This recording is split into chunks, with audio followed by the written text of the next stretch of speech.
പുത്തൻ പുതിയ സിനിമാ വിശേഷങ്ങളിലേക്ക് എല്ലാവർക്കും സ്വാഗതം. ഈ ഒരു ഓണക്കാലത്ത് നിരവധി ചിത്രങ്ങളാണ് തിയേറ്ററിലോട്ട് എത്തിയിട്ടുണ്ടായത്. അതിൽ യുവതാര ചിത്രങ്ങൾ തന്നെയായിരുന്നു ഏറ്റവും കൂടുതൽ എത്തിയിട്ടുണ്ടായിരുന്നു. ആരായിരിക്കും ഏറ്റവും കൂടുതൽ കളക്ഷൻ സ്വന്തമാക്കിയത്, അല്ലെങ്കിൽ ആരായിരിക്കും ഓണം വിന്നർ എന്നറിയാൻ വേണ്ടിയുള്ള ആകാംക്ഷയാണ് പ്രേക്ഷകരെ. ഇപ്പോൾ ഓണച്ചിത്രങ്ങളായിട്ട് എത്തിയ അജയന് രണ്ടാം മോഷണം, കിഷ്കിന്ദ കാണ്ഡം, അതോടൊപ്പം കൊണ്ടൻ, bad boys, gangs of Sukumarakurup തുടങ്ങിയ ചിത്രങ്ങളുടെ എല്ലാം തന്നെ ഇന്നലത്തെ, അതായത് സെപ്റ്റംബർ മാസം 17-ാം തീയതി ചൊവ്വാഴ്ച ദിവസത്തെ ബോക്സ് ഓഫീസ് കളക്ഷൻ റിപ്പോർട്ട് ലഭ്യമായിരിക്കണം. അപ്പൊ ഇന്നത്തെ വീഡിയോ ഭാഗത്ത് നമ്മൾ പങ്കുവെക്കാൻ പോകുന്നത് ഈ ഒരു അപ്ഡേറ്റ് ആണ്. അപ്പൊ വീഡിയോ ആദ്യമായിട്ട് കാണാൻ സുഹൃത്തുക്കളെങ്കിൽ പുത്തൻ പുതിയ സിനിമാ വിശേഷങ്ങൾക്കായിട്ട് ഇപ്പോൾ തന്നെ നമ്മുടെ ചാനൽ സബ്സ്ക്രൈബ് ചെയ്ത് വെക്കുക. ഈ ഓണക്കാലത്ത് ഏറെ പ്രതീക്ഷകളോടെ തിയേറ്ററുകളിലോട്ട് എത്തിയ ചിത്രമായിരുന്നു ആന്റണി വർഗീസിനെ കേന്ദ്ര കഥാപാത്രമാക്കി നവാഗതനെ അജിത് മാമ്പിളി ഡയറക്ട് ചെയ്ത കൊണ്ടൻ എന്ന് പറഞ്ഞ സിനിമ. എന്തൊക്കെയാണ് ചിത്രത്തിന്റെ ട്രെയിലറും ടീസറൊക്കെ കണ്ട പ്രേക്ഷകർക്ക് സിനിമ കാണാനുള്ള ആകാംക്ഷ വർദ്ധിച്ചിട്ടുണ്ടായിരുന്നു. എന്തൊക്കെയാണ് ചിത്രം ഈ ദിവസം കഴിയുന്തോറും കളക്ഷനിൽ ഒരു വ്യതിചലനം ഉണ്ടാകുന്ന ഒരു കാഴ്ച നമുക്ക് കാണാൻ സാധിക്കുന്നത്. ഓണം നാളുകളിലൊക്കെ ചിത്രം നല്ലൊരു കളക്ഷൻ സ്വന്തമാക്കാൻ സാധിച്ചെങ്കിലും ചൊവ്വാഴ്ചയുടെ അടുത്ത ചിത്രത്തിന് അത്ര ശുഭകരമായിട്ടുള്ള ഒരു കാഴ്ചയല്ല നമുക്ക് കേരള ബോക്സ് ഓഫീസിൽ നിന്നായിട്ട് കാണാൻ സാധിച്ചിരിക്കുന്നത്. ഇപ്പോഴത്തെ ചിത്രത്തിന്റെ കേരള 5-ാം ദിവസമായ Kerala box office collection report പുറത്തു വരുന്ന ചിത്രം ഏകദേശം 21 ലക്ഷം രൂപയോളമാണ് ചിത്രം കേരള ബോക്സ് ഓഫീസിൽ നിന്ന് സ്വന്തമാക്കിയിരിക്കുന്ന ഒരു കാഴ്ചയാണ് നമുക്ക് കാണാൻ സാധിക്കുന്നത്. വേൾഡ് വൈഡ് ബോക്സ് ഓഫീസിൽ നിന്നായിട്ട് ചിത്രം ഏകദേശം 2,45,00,000 മുകളിലുള്ള ഒരു കളക്ഷനൊക്കെ സ്വന്തമാക്കി മുന്നേറാൻ ചിത്രത്തിന് സാധിച്ചിട്ടുണ്ട്.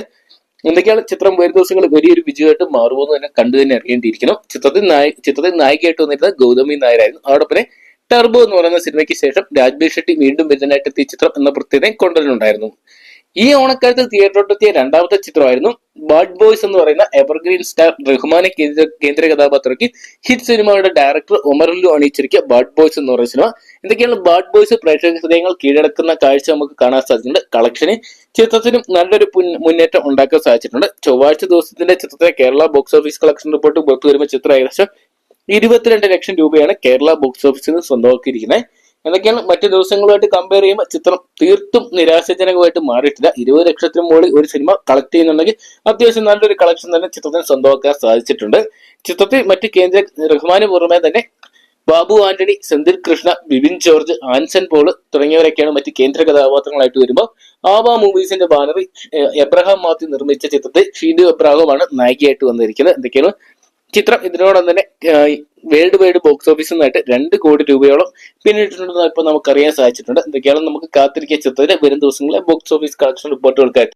ഈ ഓണക്കാലത്ത് തിയേറ്ററുകളിലോട്ട് എത്തിയ മറ്റൊരു ചിത്രമായിരുന്നു ഗ്യാങ്സ് ഓഫ് സുകുമാരക്കുറുപ്പ് എന്ന് പറയുന്ന യുവതാര ചിത്രം. എന്തൊക്കെയാണ് ചിത്രത്തിന് കാര്യമായിട്ടുള്ള തിയേറ്ററുകളൊന്നും തന്നെ ലഭ്യമായിട്ടില്ലായിരുന്നു. അത് ചിത്രത്തിന്റെ കളക്ഷനിൽ വലിയ രീതിയിൽ തന്നെ പ്രതിഫലിക്കുന്നുണ്ട്. ലിമിറ്റഡ് ആയിട്ടുള്ള തിയേറ്ററിൽ നിന്ന് മാത്രം ചിത്രം മികച്ച അഭിപ്രായങ്ങൾ തേടി ചിത്രം ഏകദേശം 5 ലക്ഷത്തോളം ചിത്രം സ്വന്തമാക്കിയിട്ടുണ്ടെന്നാണ് ഇപ്പൊ അറിയാൻ സാധിച്ചിരിക്കുന്നത്. എന്തൊക്കെയാണ് ചിത്രത്തിൽ കേന്ദ്ര കഥാപാത്രങ്ങളായിട്ട് വന്നിരിക്കുന്നത് ഷാജി കൈലാസിന്റെ മകൻ റുഷിൻ ഷാജി കൈലാസ് ആണ്. ചിത്രത്തിൽ റുഷിനൊപ്പം തന്നെ അബുസരി, ജോണി ആന്റണി, ടിനി തോമസ്, ശ്രീജിത്ത് രവി, ഇനിയ തുടങ്ങിയവരൊക്കെ മറ്റ് കേന്ദ്ര കഥാപാത്രങ്ങളായിട്ട് വരുന്നത്. ഷെബി ചൗക്കത്താണ് ഈ സിനിമ ഡയറക്ട് ചെയ്തിരിക്കുന്നത്. എന്തൊക്കെയാണ് ചിത്രം ബോക്സ് ഓഫീസിൽ ഒരു വൻ ദുരന്തമായിട്ട് മാറിയിട്ടുണ്ട്. എന്തൊക്കെയാണ് ചിത്രത്തിന് ഇനി യാതൊരുവിധ ചലനവും സൃഷ്ടിക്കാൻ സാധിക്കും നമുക്ക് തോന്നില്ല. എന്തൊക്കെയാണ് കാത്തിരിക്കാൻ ചിത്രത്തിന്റെ OTT റിലീസിനായിട്ട്. അതോടൊപ്പം തന്നെ ഈ ഒരു ഓണക്കാലത്ത് തിയേറ്ററിലോട്ട് എത്തിയ മറ്റൊരു ചിത്രമായിരുന്നു ആസിഫ് അലി നായകനായിട്ടെത്തിയ കിഷ്കിന്ദ കാണ്ഡം എന്ന് പറയുന്ന ഈ ഒരു ഓണത്തിന് സൈലന്റ് ഹിറ്റ് ആയിട്ട് മാറുന്ന കാഴ്ചയാണ് കിഷ്കിന്ദ കാണ്ഡം പരിശോധിക്കുമ്പോൾ നമുക്ക് കാണാൻ സാധിക്കുന്നത്. ചിത്ര കളക്ഷനും വലിയ രീതിയിലുള്ള മുന്നേറ്റം തന്നെയാണ് ഓരോ ദിവസം കഴിയും തോറും ഉയർത്തിക്കൊണ്ടിരിക്കുന്നത്. ഇപ്പോൾ ചിത്രം വിജയകരമായിട്ടുള്ള 6 ദിവസങ്ങൾ പിന്നിട്ടിരിക്കുകയാണ്. കേരള ബോക്സ് ഓഫീസിൽ ഒരു കൊടുങ്കാറ്റായി ചിത്രം ആഞ്ഞടിക്കുകയാണ്. കക്ഷി അമ്നിപിള്ള എന്ന് പറയുന്ന സിനിമയ്ക്ക് ശേഷം ആസിഫ് അലി നായകനാക്കി രഞ്ജിത്ത് അയ്യത്താനാണ് ഈ ഒരു സിനിമ ഡയറക്ട് ചെയ്തിരിക്കുന്നത്. ചിത്രത്തിൽ മറ്റു കേന്ദ്ര കഥാപാത്രങ്ങളായിട്ട് വന്നിരിക്കുക വിജയരാഘവൻ, ജഗദീഷ് തുടങ്ങിയവരൊക്കെയാണ്. നായികയായിട്ട് അപർണ ബാലമുരളി വീണ്ടും ഒരിക്കൽ കൂടി ആസിഫ് അലിക്ക് പേരായിട്ട് വന്നപ്പോൾ ബോക്സ് ഓഫീസിൽ ഹിറ്റ് ആയിട്ട് മാറിക്കൊണ്ടിരിക്കുകയാണ്. ഇപ്പോൾ ചിത്രത്തിന്റെ 6-ാം ദിവസമായി ഇന്നലെ സെപ്റ്റംബർ മാസം 17-ാം തീയതി ചിത്രം കേരള ബോക്സ് ഓഫീസിൽ നിന്നും കളക്ട് ചെയ്തിരിക്കുന്ന ഏകദേശം 2,39,00,000 രൂപയാണ്. ഇതൊക്കെയാണ് റെക്കോർഡ് കളക്ഷൻ തന്നെയാണ് ചിത്രം സ്വന്തമാക്കിക്കൊണ്ടിരിക്കുന്നത്. ചിത്രത്തിന്റെ 6 ദിവസത്തെ world wide box office collection report പുറത്തു വരുമ്പോൾ ചിത്രം ഏകദേശം 20 കോടി രൂപയോളം സ്വന്തമാക്കിയിട്ടുണ്ടെന്ന് ഇപ്പോൾ നമുക്ക് അറിയാൻ സാധിച്ചിട്ടുണ്ട്.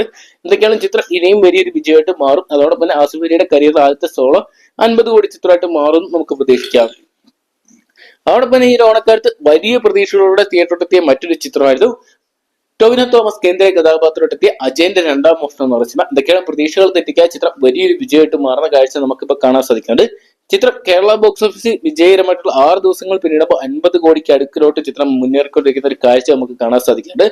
ഇത് മൂന്ന് വ്യത്യസ്തമായിട്ടുള്ള കഥാപാത്രങ്ങളായിട്ടാണ് ചിത്രത്തിൽ ടൊവിനോ എത്തിയിരിക്കുന്നത്. 3 വ്യത്യസ്തമായിട്ടുള്ള കാലഘട്ടത്തിലൂടെ ചിത്രം കഥ പറഞ്ഞു പോകുന്നത്. എന്തൊക്കെയാണ് ചിത്രം എല്ലാ തരത്തിലുള്ള പ്രേക്ഷകരെയും പിടിച്ചെത്തി മികച്ചൊരു 3D വിസ്മയം തന്നെയാണ് ഒരുക്കിയിരിക്കുന്നത്.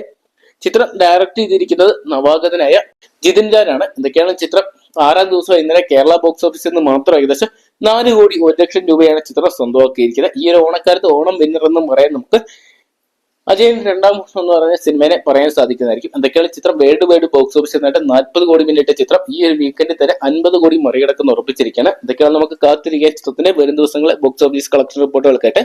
അപ്പൊ ഇത്രയും ചിത്രങ്ങളാണ് ഓണക്കാലത്ത് തിയേറ്ററിലെത്തിയത്. അപ്പൊ ഇതിൽ ഏത് ചിത്രമാണ് നിങ്ങൾ ഈ ഓണക്കാലത്ത് തിയേറ്ററിലെത്തിയ ചിത്രങ്ങൾ എല്ലാം തന്നെ നിങ്ങൾ കണ്ടുനോക്കി നിങ്ങൾ ഇഷ്ടപ്പെട്ട ചിത്രം ഏതാണെന്ന് കമന്റ് ബോക്സിൽ പോകുക. അപ്പൊ ഈ ചിത്രങ്ങളുടെ എല്ലാം വരുന്ന ദിവസങ്ങളിലെ ബോക്സ് ഓഫീസ് കളക്ഷൻ റിപ്പോർട്ടുകൾ ആകും തന്നെ അറിയാൻ വേണ്ടി ഇപ്പോൾ തന്നെ ചാനൽ സബ്സ്ക്രൈബ് ചെയ്ത് നോക്കുക.